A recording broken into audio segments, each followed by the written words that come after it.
Welcome to the Outhouse Lounge, where we relax and talk about things. I'm Chris Cordani, your host.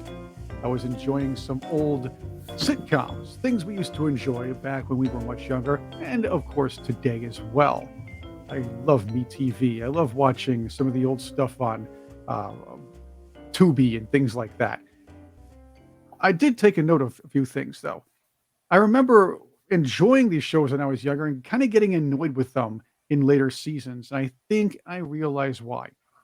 It's because for some reason, every time the youngest member of the cast, the youngest member of a family, ages up to about, I'd say 12, 13, 14, the producers seem to think, hey, let's bring in another kid. People are going to love that. Usually it leads to the show's downfall, but they keep doing it. I thought I'd talk about that here with you, but I also thought I'd bring a few friends with me. Recently, I was on a really cool podcast called Dancing with Ourselves. So I thought I'd talk about this with a gentleman from that program. Hi, guys. Hey. Hey, Chris. Thanks for having us. First off, introduce yourselves to our audience and tell us about your show. Okay. My name is Jimmy. I'm one of the co-hosts on Dancing with Ourselves, a Totally Rad 80s podcast. We started this podcast roughly a year ago, and we put out an episode every Tuesday. Jeremy. Yeah. Hey, I'm Jeremy Kennedy, and I'm sort of a special guest on that podcast. And I'm based in Panama City Beach, Florida. So I'm on a different time zone than everybody. So I had to make sure that the time was adjusted for me. So anyway. I'm on the same time zone as you are, so don't worry about that. Josh? Hi, my name's Josh Rackley. I'm a childhood friend of, also one of the co-hosts of DWO Dancing with Ourselves.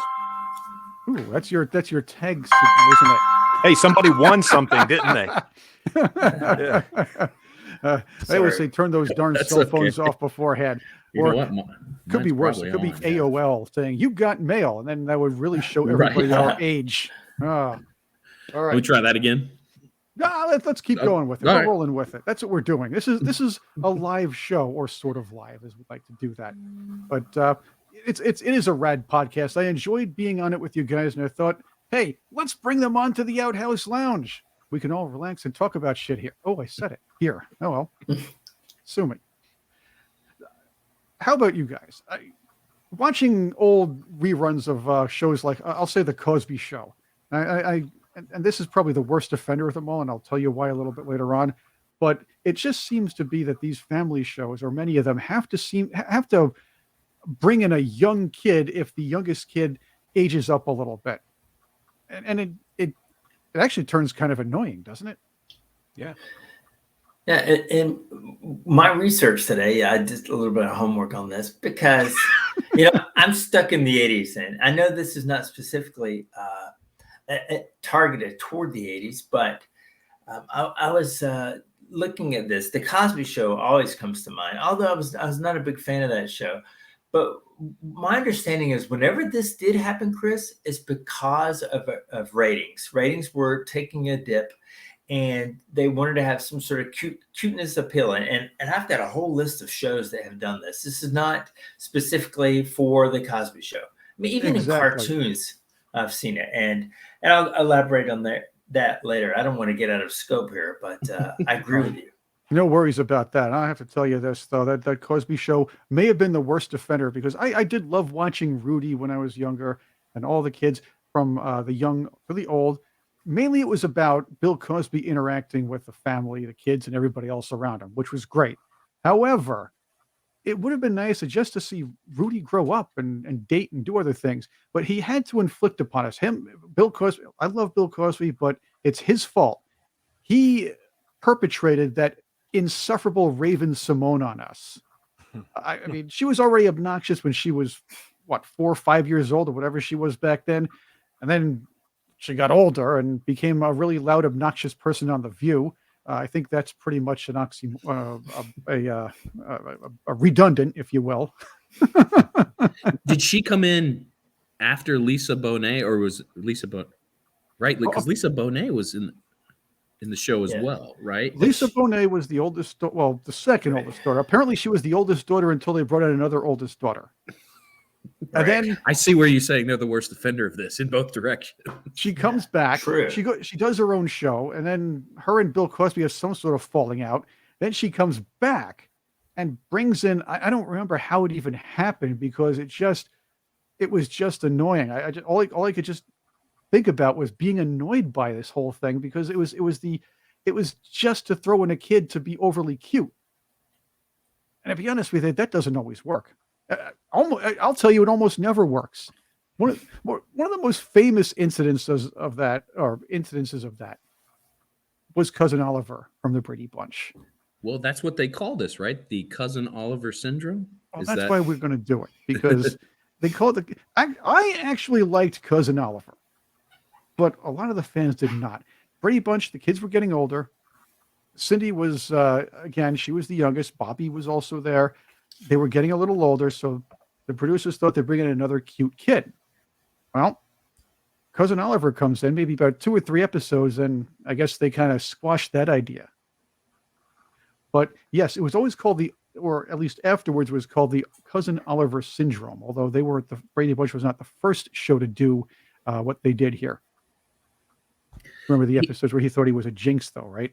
The show went off the air shortly after they introduced him, didn't? That's right. If I'm not mistaken. It was going downhill at the point, like most shows. They figured the other kid will save the show. Other programs are pretty successful, and they just bring in another kid for the cuteness factor to keep people interested, and that becomes their downfall. Yeah, it was kind of a wholesome show. I mean, the Brady Bunch worked for me because you had 6 personalities, excluding Alice and Mike and Carol. But when they were all together, it was almost like that was the character. They were the star. Once you put everybody, all the pieces were glued together. But then here comes Oliver. And Oliver was brought in for comic relief. And suddenly this great family sitcom has now turned into this little, it was a sitcom that was aimed toward getting laughs, where I don't think the Brady Bunch, at least from my interpretation, I don't think that was ever their intention, was to get a bunch of laughs. Because you watch it, and it's almost a little painful in 2023 to watch that and to find any of the humor that they're trying to convey as being funny at all.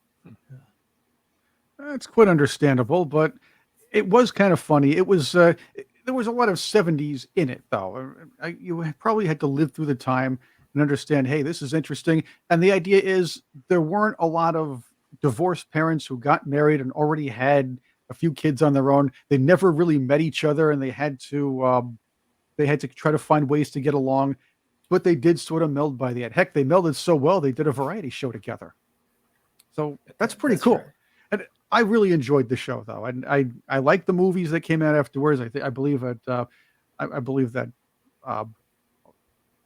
who played that? Shelley Long played Florence right. Henderson's character, Carol. and she did a very That's good right. job. She was funny.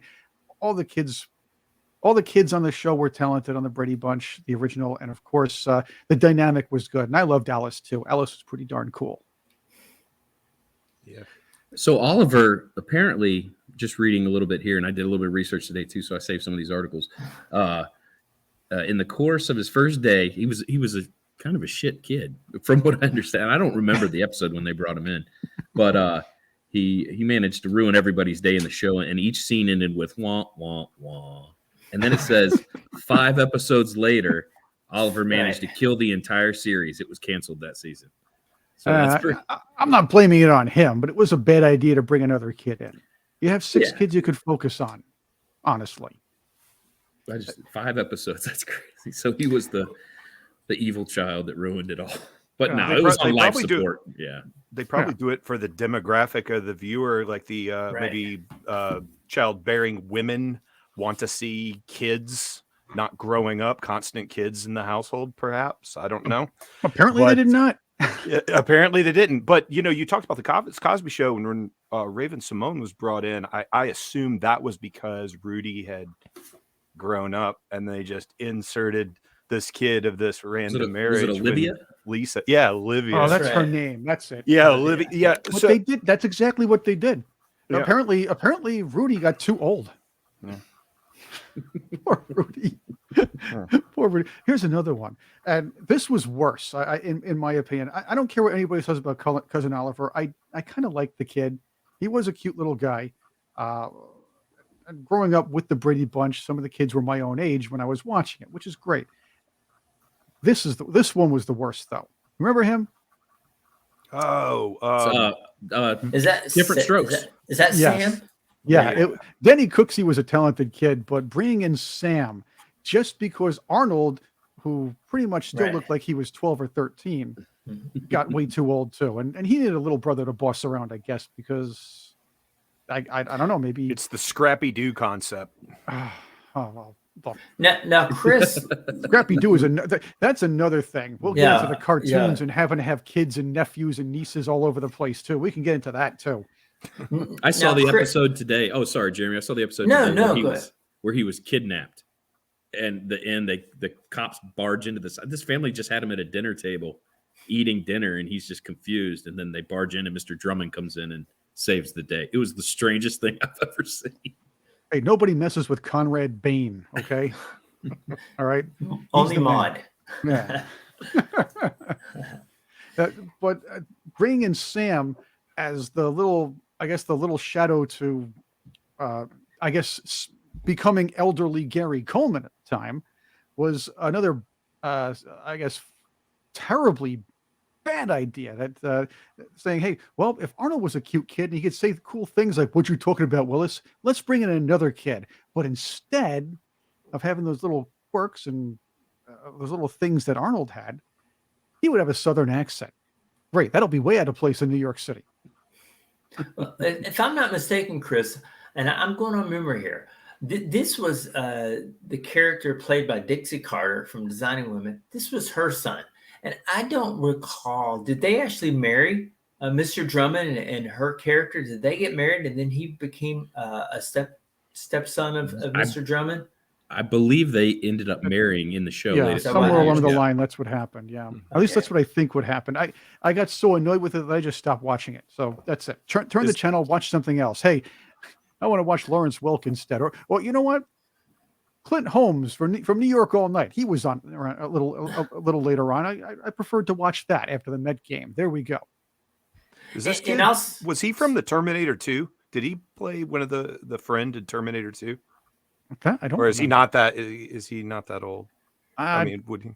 I think he did some things when he was a teenager. So that You know what I'm could talking very- about in Terminator 2 in the early 90s, the friend to Edward Furlong, where they're in the mall playing in the video game. Oh yeah, that's Isn't that- right. Isn't that the facial features looks like him? I don't know. a Yeah, I didn't possibility. We can always look that one up because I Terminator 2. And that was a rabbit hole I did not intend. I just thought this kid looks like that actor. Yeah. That's okay because this is a rabbit hole type program. So we're fine with that. While we're going down this rabbit hole, let's talk about another one. And let's go back a little bit. Do you guys remember watching My Three Sons? Yeah.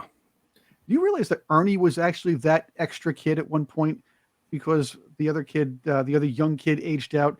I kind of grew up with Ernie. I kind of knew about Ernie, but I very much forgot, admittedly, until very recently. I was reminded of such that he was actually one of the new kids. I was going to consider Dodie, the little girl they forced in after a while. Remember that one? See, so they're perpetrators of this twice, although I like Ernie.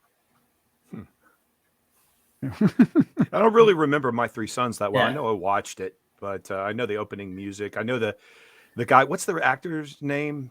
The actor that played the dad.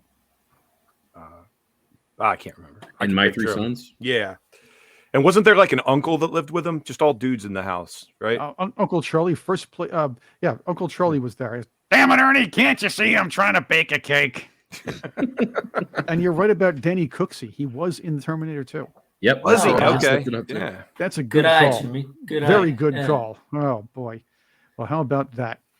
If you're listening, Yeah. if you're watching, you know where you are in the Outhouse Lounge. If you're listening, I have the gentleman from the Dancing with Ourselves podcast on with us, talking cool stuff from the 70s and 80s with me. And that's what we're doing. We're doing some nostalgia today on the Outhouse Lounge, but maybe not so pleasant nostalgia. We're kind of talking about these programs that had to add a kid. I always found it kind of annoying, and I don't know what do you think out there? Leave a comment, subscribe to us, follow us. We'd like to know what you think. Which shows kind of annoyed you, or kind of which shows were ruined, by the way, by bringing in an extra kid? Maybe all of them. I contend almost all of them, or maybe every single one of them. How about Family Ties? No one needed another little kid in Family Ties. What were the parents? 75 by that time? I mean, come on. I mean, I know there were a couple of filthy hippies, but I mean, by that time, they had three obnoxious kids already. Actually, I liked Alex. Alex was cool. Right, that was the deal, right? They were the hippie, the holdover hippies, and Alex was the conservative tie wearing. Right. Alex jacket. was cool. Yeah. Reagan-esque. He was the Rush Limbaugh of the show. The one thing I liked about Family Ties is the youngest girl wasn't a smart aleck all the time, and that was another trope that they had from the late 60s, early 70s on, where the little kid had to be the smart ass and saying all this, all these one-liners or everything else like that. Tina Yothers didn't really do that. She was just a normal daughter, which was fine. And that was a good thing. But they had to bring in, what was his name? Andy? Andy was the kid's name? Andy, yeah. I do know that a lot of these kids had the bowl haircut or something close to that.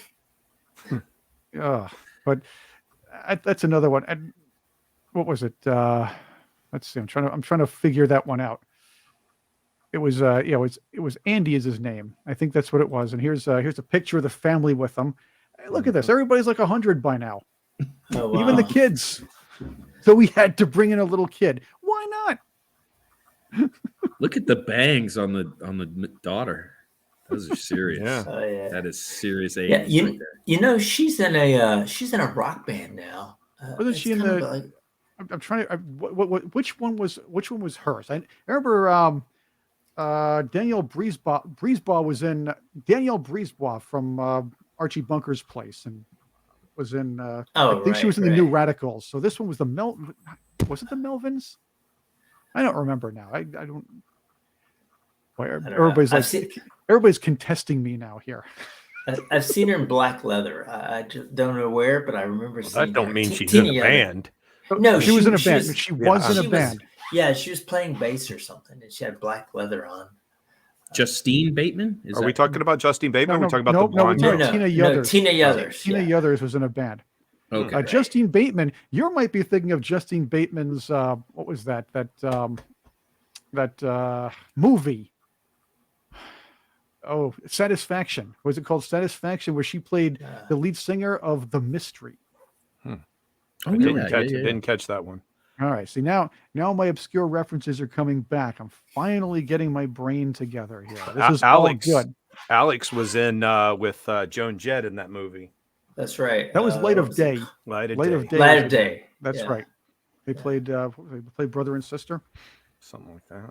There's a lot of trivia surrounding that show, which I didn't watch all that much, but Justine Bateman, of course, is the sister of Jason Bateman, which I didn't know. I just thought they had the same last name. That's pretty. Jason Bateman was the star of the great comedy "It's Your Move." It's Your Move, right? And Silver Spoons.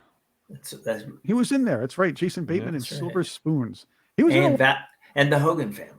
I remember that. Yeah, that's right. The one formerly Valerie, and then Valerie's family, and then the Hogan's family. Right. That's another one. We can always go through name changes and things like that, but we can do that another show. Arrested Development. Come on, that's a good one. Did you know that first off, let's go back to the 80s a little bit. Then if the Keatons were bad enough doing this, the Seavers had to have another kid too. Because I guess little Ben kind of aged up a little too much. Might as well. Ben's 16, 17, driving now and going to the prom and stuff. Gotta have another kid. You talking about Chrissy, I presume. Is that what the name was? I don't even remember. That's another thing. I don't even remember the names of some of these kids, but they just had to do it. These producers must sit in a room thinking, I don't know, the shows are getting kind of stale. Could we do something? Hey, wait a minute. Let's do another very special episode. Everybody loves a very special episode, or maybe one of the characters loses her virginity and she talks about it for 3 shows. We can do a whole arc on that. You know, another one that was weird, and I don't mean to step in and if you had any of these lined up, but I saw, Al Bundy. What's the show? Seven. Seven was the brat's name. Married with Children. Yeah. That show had no reason to like. I get like bringing the kid in like that, but it just felt so out of place. I watched the episode today, and all he does is jump on his lap and knee him in the balls. That's the shtick for the 30 minutes. It's the dumbest thing, and it makes no sense with like the tone of the show doesn't fit at all. You know, they got rid of him real quick.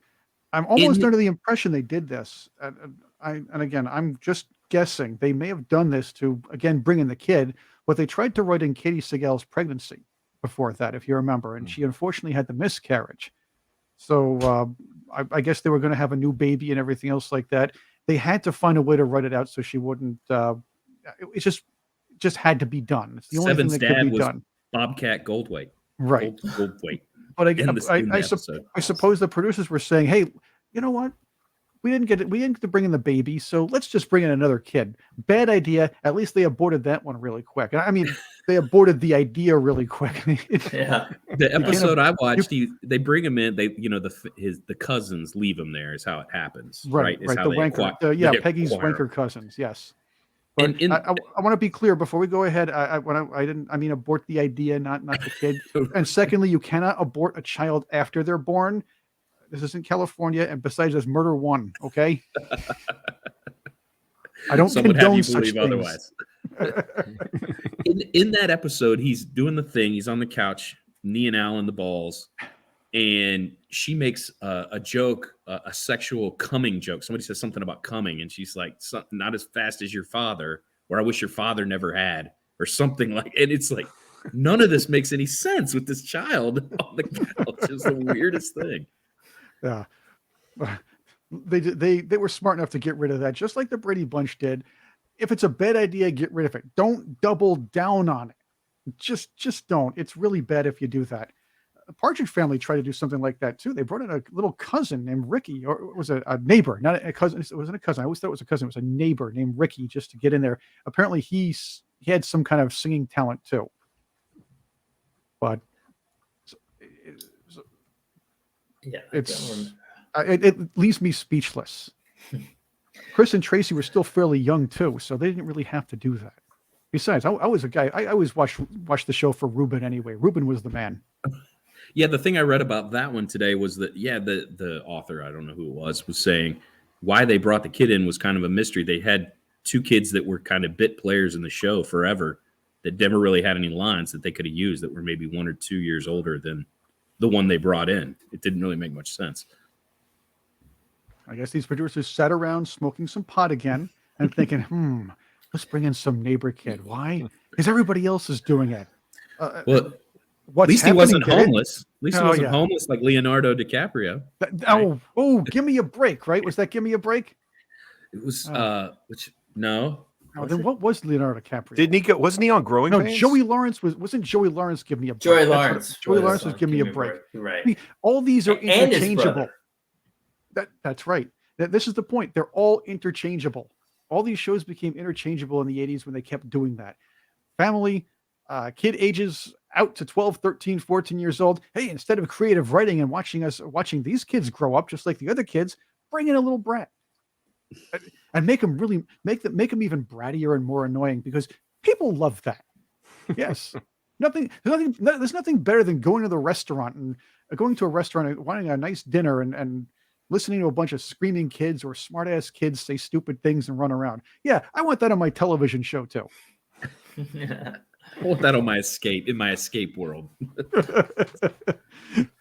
Gentlemen from the Dancing with Ourselves podcast are with me here. We're having a little bit of fun with these shows, these classic comedies that would bring in these kids just for no reason, or at least thinking that it might bring in some ratings, and usually, or probably always, I can't think of where it didn't backfire. How about what's happening? Remember what's happening when I guess the mother left the show?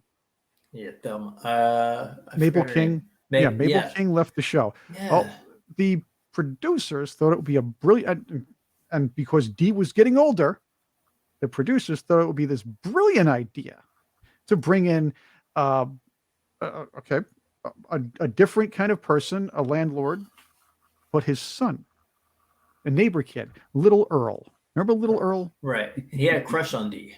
Yes, that was the whole point. Little Earl, who was like, I don't know, 6 years younger than Dee, had a major crush on him, and he wouldn't shut up about it for about 40 episodes or whatever, however many episodes he was in. There he is, right? Oh. And Chris, if I'm not mistaken, maybe I'm wrong here, but he was the only main white character on this black comedy. Oh, except for Big Earl. I don't remember Big Earl. Big Earl was his dad. Big Earl was I don't remember. yeah, he was the neighbor. He was not the landlord, he was the neighbor. I don't remember if it was the landlord or the neighbor. I think it was the neighbor. But yeah, that's Big Earl and Little Earl were the neighbors. That's what it was. Okay, see, there it goes. My memory is coming back to me again. But yes, the whole thing was every episode, this 9-10-year-old kid would try to hit on Dee, who apparently aged out of being the smart-ass young kid. Nothing She was always the smart ass was Dee. I remember. right. Yeah. Yeah. She grew up. She apparently aged out of that, and she can't go. And by the way, if Mabel King leaves, she can't go. Ooh, I'm gonna telling tell Mom. Mama. Right. Yeah. Just for information, the cast of this show, you should read about what happens to each of these. Like you mentioned, the mother, she died pretty tragically, and Dee here, she's went on to become a medic. She has a PhD, but she also had a horrible car accident that almost left her impaired for a long time. Of course, all this happened, I think, after the show. I don't know if the mom died. She was a big fan of Ronald Reagan. And I remember in Hollywood, that was unheard of, but she was a fan of Ronald Reagan at the time. And she passed away. She had diabetes, and she had some amputations also along the way. But I don't know if she died during the show or had she already left the show and then passed on later.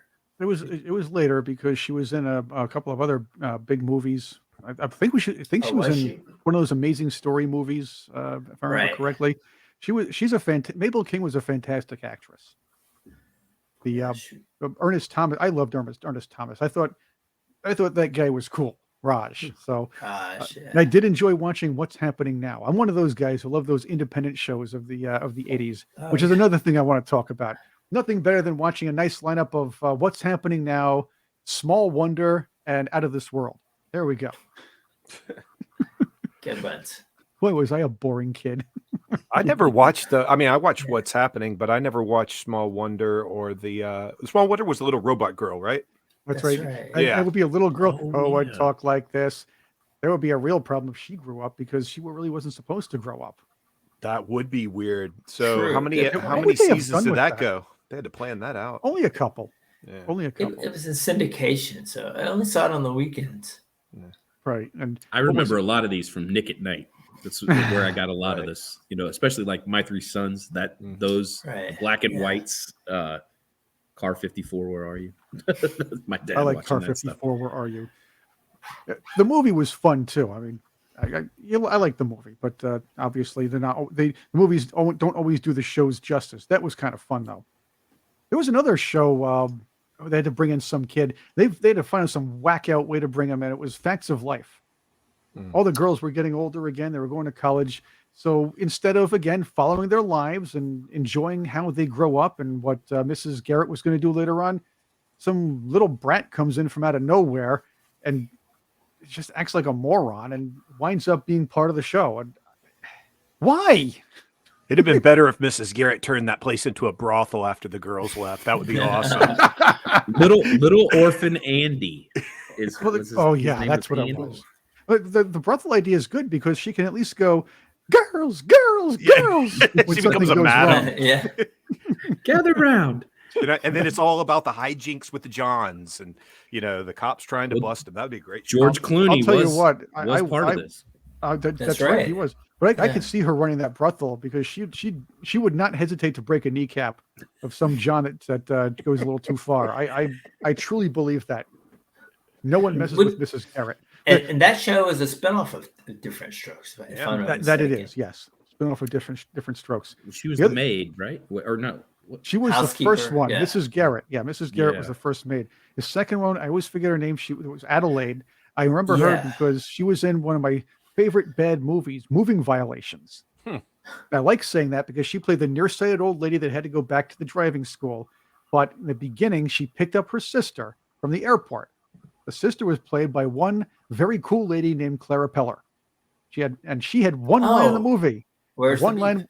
Yep. The one line in the movie was, "Where's the bags?" beef? Is that the where's the beef lady? Yes. Yeah. Oh, okay. She comes out of the airport. Her sister picks her up, and she goes, "Where's the bags?" That was Ah. awesome. Well, and I'll bet you there was a Burger King backboard somewhere near that, some sort of product placement. This is before product placement, right? Oh yeah, right. Nobody wanted to pay for it back then. I'm sure that movie could have used it anyway. Hey, it had a star-studded lineup. It had Murray? What's his name? Bill Murray's brother. Bill Murray. Right. Had Alyssa Milano, I think it was. Fred Willard was in it, and Wendy Jo Sperber. You know, a movie's good if it has either one of these two people in it: Wendy Jo Sperber or Eddie Deason, who, by the way, will be on a coming show here on the Outhouse Lounge. So he's joining me very soon. Very Nice. cool. We should have an It's funny, Eddie Deason film festival. That's funny, Yeah. you know, Wendy Jo. I thought I was the only person left on Earth that remembered Wendy Jo because she was on Bosom Buddies, and then later she was on one of my favorite shows, which I was going to bring up here, Hearts of Fire, which Oh. just had a phenomenal cast. Billy Bob Thornton, John Ritter, Marky Post, Conchata Farrell, who was from Two and a Half Men, of course. And of course, Um, ER, by the way. Oh, was The she in comedy I never- ER. The comedy Oh, ER. the comedy. Okay. Fun fact Did- about ER. George Clooney was on both the comedy ER and the drama ER. Really? I'm not the comedy. There's a comedy ER? Yeah. What's There's a comedy ER starring Elliot Gould. Conchata Farrell was the head nurse, Thor. And what's his name was the younger doctor, George Clooney. all I've got is Children's Hospital stuck in my mind. That weird show that went on for a while. Any show with X in it is a great show. Okay, you bring in X to play, that's just phenomenal. Gotta love Children's Hospital. The Facts of Life we were talking about, at one point, and I'm reading this, I recall this now, they brought in an Australian girl, Pippa. I'll go with that. And this is another thing. There are shows that bring in younger kids and have a main character have a child because there's character growth involved. If you're near a school, the school's going to naturally have younger kids. But I remember Pippa was a big deal for maybe that 1 year towards the end. This article says they brought in Pippa because of a bizarre Australo-American treaty formed after Crocodile Dundee. It was so- mandatory. We needed an Australian. So and we need Austrian. an Aussie. We need a token Aussie on set. That's It's a that's quote. awesome. It wasn't enough that Phyllis Lindstrom had to come all the way from Minneapolis to run Edna's Edibles. And this edibles, right? That's a whole new meaning these That's days. right. I'm here with the guys They from. could reboot it with edibles, right? What kind of cool show would that be? Oh, look, I will say this: Charlotte Rae is a fine actress. You cannot replace her, and no, even somebody as talented as Cloris Leachman could not replace her. I do know that Charlotte Rae was in one of my favorite episodes of CPO Sharky, where she played the mother of a young girl who was a punk and then later became a Navy recruit. That was the famous episode that the first mainstream American television show to feature a punk band, where the Dickies played the bar band, and the punks beat up Chief Petty Officer Sharky. If you remember that. That was a fun episode. That's the best. That was one of my favorite all-time shows. And they didn't bring in a kid. That's another thing. They had not bring in a little brat.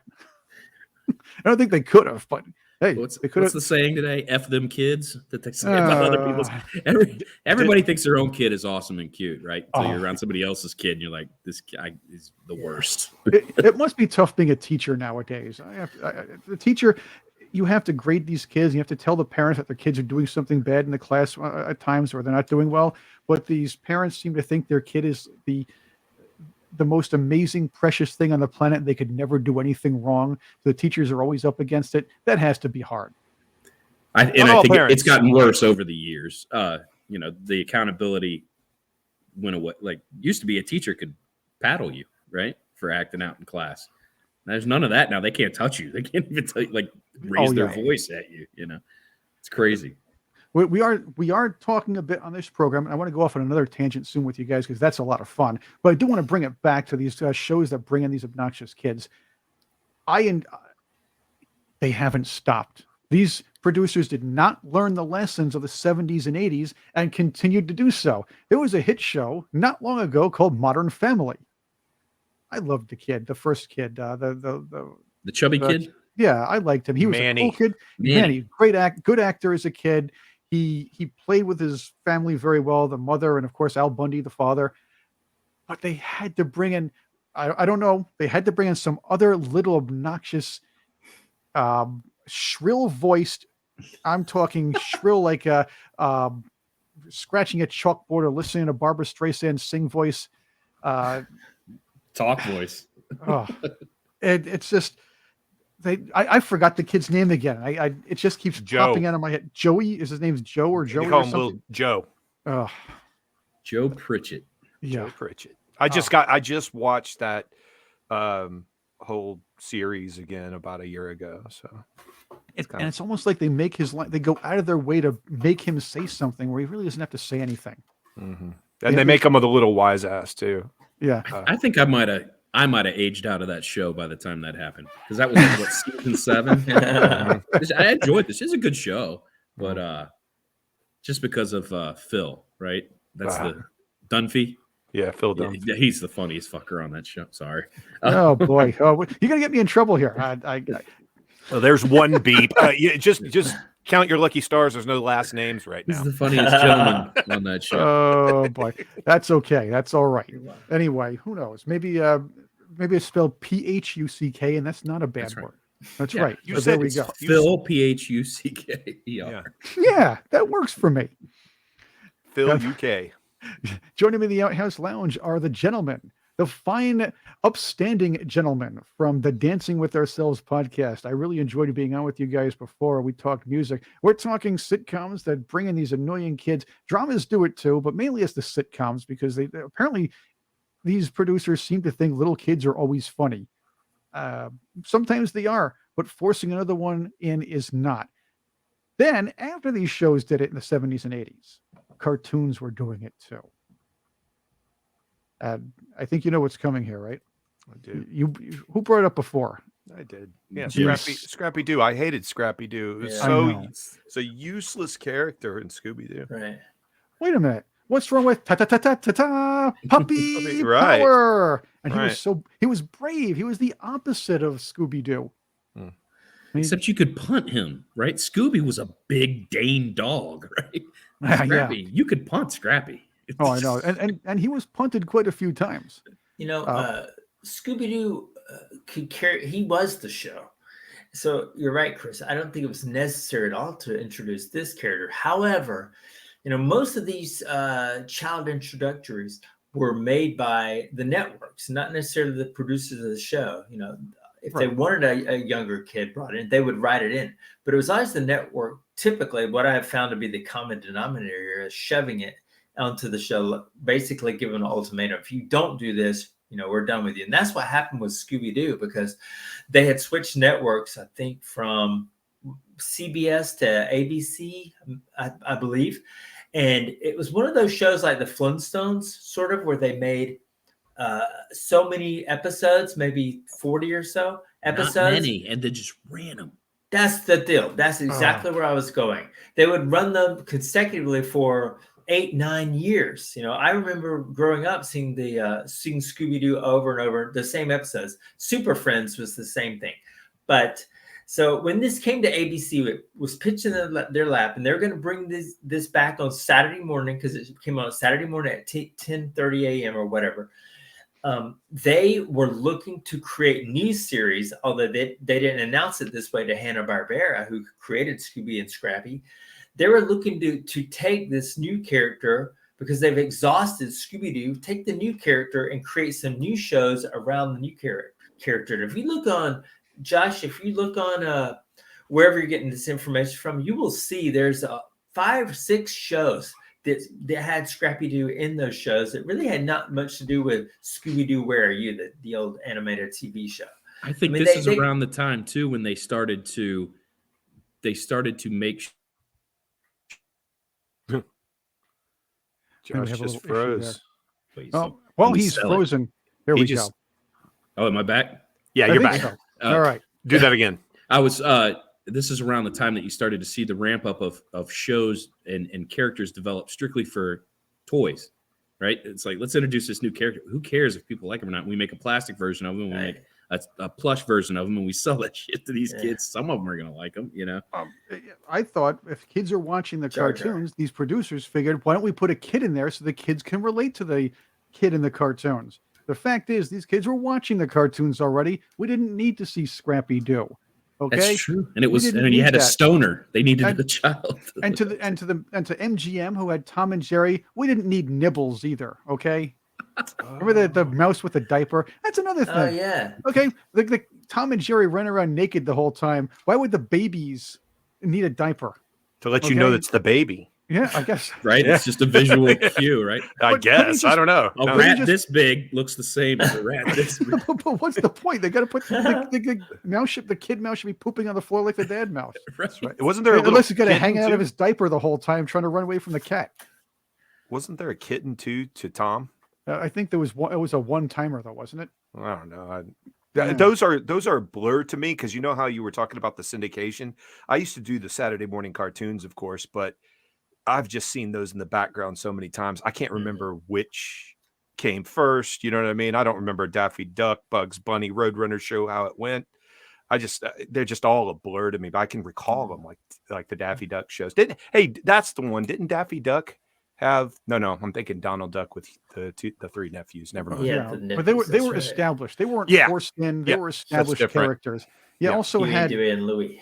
There we go. Or Yeah. Pop. Oh, Popeye did it though. Popeye forced in the four nephews. Oh, yeah. Remember the four Because Sweet nephews? Pea was always there. Yeah. Well, Sweet Pea was That's part of right. the show. That was Yeah. important. Original. But the 70s, the 80s versions of the cartoon had, what was it Poopeye, Pipeye, Papeye, and Popeye? I think they were their names.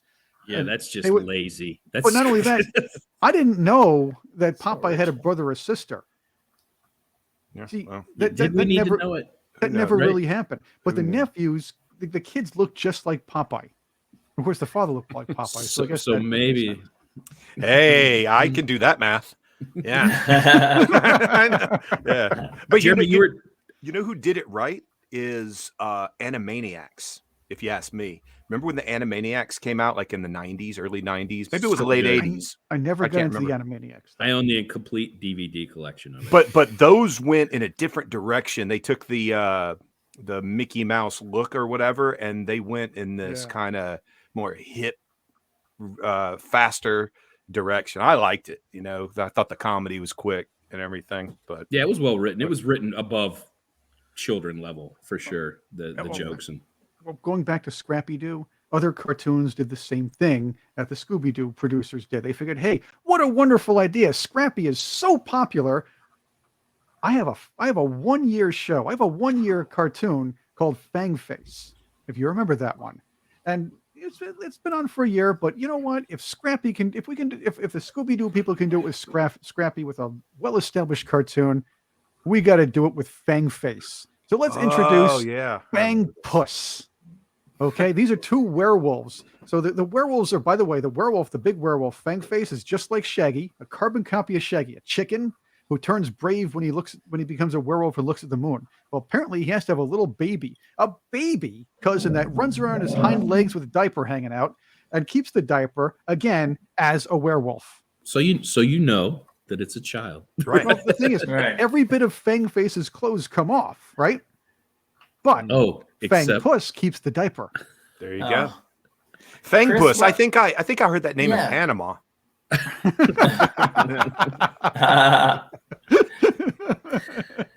Jeremy, you mentioned the like how the shows would just run. Just hit me real quick. I was reading Yeah. it was like a book of like little known things. Like the original Jetsons, I think, only had like 23 episodes. And then they came back in the 80s and they only had 40, so 60 episodes roughly in that 85. And I think the first run was in the 60s. And I always thought there were hundreds of those episodes because they ran constantly. My brain never caught up and said, well, I just saw that one. You know, it's pretty amazing that they just ran those for 50 years, the same 40-ish episodes. All right. That reminds me, who got fired more times? George Jetson, Fred Flintstone, or Darren Stevens? I mean, who got fired more times? Remind me, is Darren Stevens from The Witch show? Bewitched. Yeah, Bewitched. Yeah. I think George Jetson. George. I think Jetson. George. Yeah. Jetson was fired every other episode. Yeah. Darren was fired plenty of times, and of course, Mr. Slate usually fired Fred Flintstone. No, you're right. Ralph Cramston. Why was he even working? Don't they live in a post-scarcity universe of food that just shows up in a microwave? Yeah.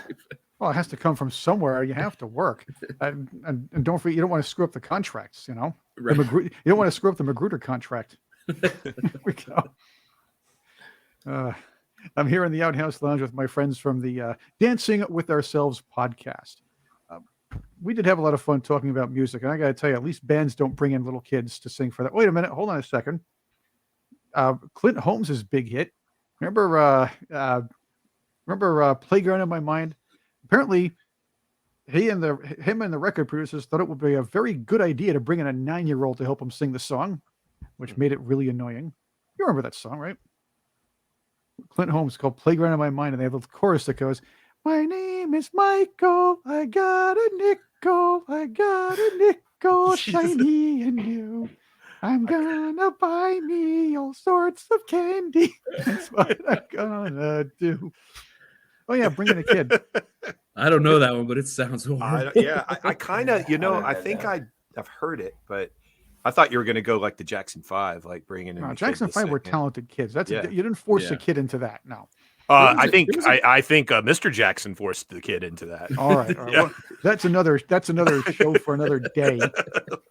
I understand. Need a psychologist to come on with us. Yeah, he get 5 people on in this thing. Yeah, he gets his domestic domestic lessons from Ike Turner. I get that. Okay. There you go. Oh, this is bad. We're gonna get in some trouble for this. Oh boy, I don't condone this kind of behavior. Okay. Chris, there's one more I want to mention. It's not sitcom related, but it's definitely on topic here, and that is the little Shriners Hospital kid, Alec.